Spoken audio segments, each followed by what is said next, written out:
Hey everybody, it's Jason Blaha here, and today I thought I would clarify a few points about eccentric reps or negative reps, and for those who don't know what that means, that's the lowering portion of a lift. So if you're doing a bench press, this is a concentric rep, lifting it. This is the eccentric rep, lowering it. So that's what we mean by an eccentric rep, the negative part of the rep. Now it is known, based upon all the research out there, that yes, eccentric reps are an important part of hypertrophy, and hypertrophy is muscle growth, your gains. But it gets misconstrued a lot because they're an important part of it. A lot of people have come up with ideas over the years that really slow ones, putting more focus on them, gives you more time under tension, will produce more growth. And the reality is, when we've studied this, it's not that the eccentric rep is important because it does something special or different in terms of the muscle building and the muscle building stimulus, is that it adds to your total workload.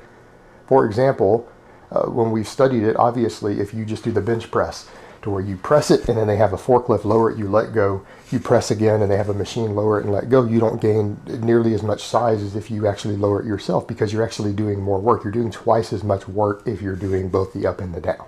You're getting twice as much total tension there. Well, not really twice as much. It's actually harder to lift it than to lower it, so you're maybe getting 40% more workload, and that's going to account for, if you're below the minimum threshold to gain size, that's going to account for up to maybe 40% more muscle gains. It's pretty straightforward. So the idea that the eccentrics themselves are special isn't true. It's that they add to your total workload. And I mean, it would take you twice as long to get as much workload if you were to use a machine to lower it each time. But that's not necessarily a bad thing. You would still gain the same amount of muscle if you were to do twice as many concentric reps only versus a concentric and eccentric. It's just that it's more time efficient to have an eccentric rep. Unless there becomes a reason to not do them, such as things on the deadlifts like I've discussed, because it allows you to get more concentric reps. It might be better for some of your explosiveness, because a deadlift, for example, requires so much recovery, and the eccentric reps themselves contribute largely to your soreness.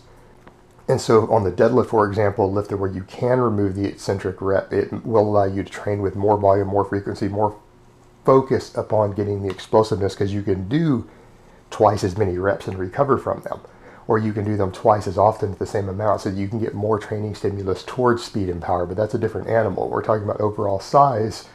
It's not necessarily going to benefit you to skip the eccentric like that, but it might help with your recovery. Now, the other thing that comes up with it, because of the other things on time under tension, it has had to be studied. When they've studied it 1 second eccentrics, which means 1/1000, versus 4 second eccentrics, 1/1000, 2/1000, 3/1000, 4/1000, done. When they've studied the 1 second versus the 4 second ones, they found that there is no difference in hypertrophy. So if you do a set of 10 reps or 3 sets of 10 reps with a 1 second negative with the same weight versus that same amount with the 4 second negatives, they don't seem to see any more gains from the longer eccentrics. All that you get is a little more sore. And some people might attribute, again, the soreness. They see the extra time under tension and they get the soreness from the eccentric reps, and they think they've stimulated more gains, but when we studied it, you don't. They're pretty much equal. There doesn't seem to be a benefit there.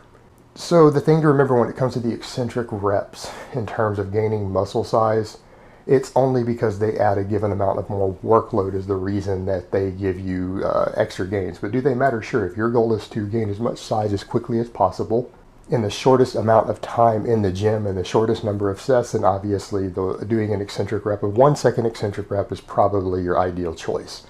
However, on a lot of exercises, if your goal is to maximize speed, strength, and power, maybe doing concentric only and skipping the reps might be best. So it has to do with the goals and what you're trying to fine-tune your training for. And just remember, there's nothing really particularly special about the eccentric reps. The super slow ones don't build any more size, they don't build any more strength, but they can contribute to a little more soreness. Alright guys, but that's really all I have to say on that today. I hope it's been informative, and I will talk to you guys next time.